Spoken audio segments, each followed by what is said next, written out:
Jack here, JB of Music and Guitar Lessons. In this quick guitar trick we're looking at right hand dynamics and how AC/DC get that huge sound with a fairly low gain tone dialed in.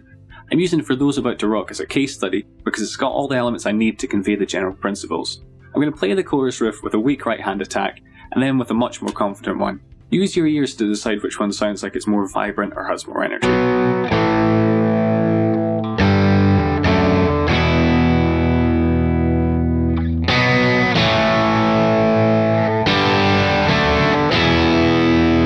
Probably all agree it's the second one where I dug in more with the pick. Even more simple than stepping on a distortion pedal. Just play harder. An easy way to do this is to simply hold the pick a bit tighter. So if you try to pick even one note on the string and go from a loose grip to a tighter one and back again,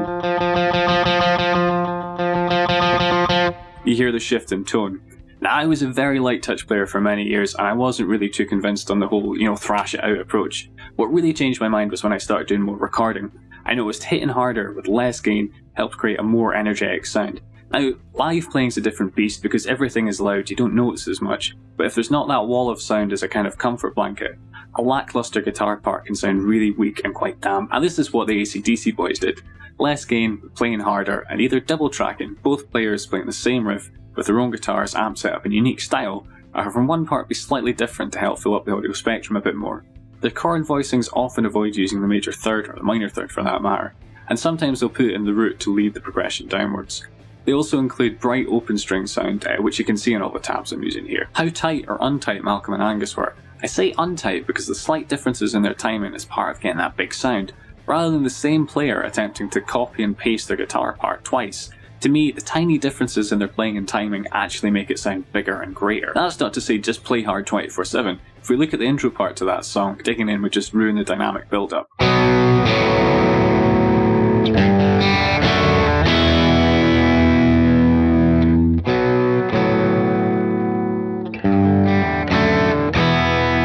would argue that playing hard with less gain results in a punchier, cleaner, and generally more exciting sound. To that end, here's the verse played weak with an overdrive in front of the amp, then played hard with no pedal.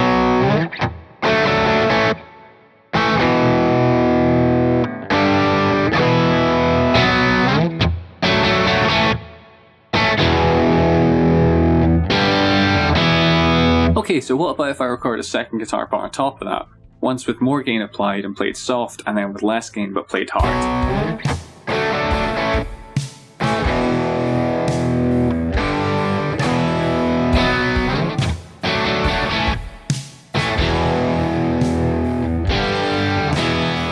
This is to some extent a subjective thing, but to my ears at least, the latter just has that little something extra that makes it much more compelling. Now, this doesn't just apply to rhythm, you can use it in lead playing as well. If we ask the question, which of these excerpts, in isolation, tells more of a story?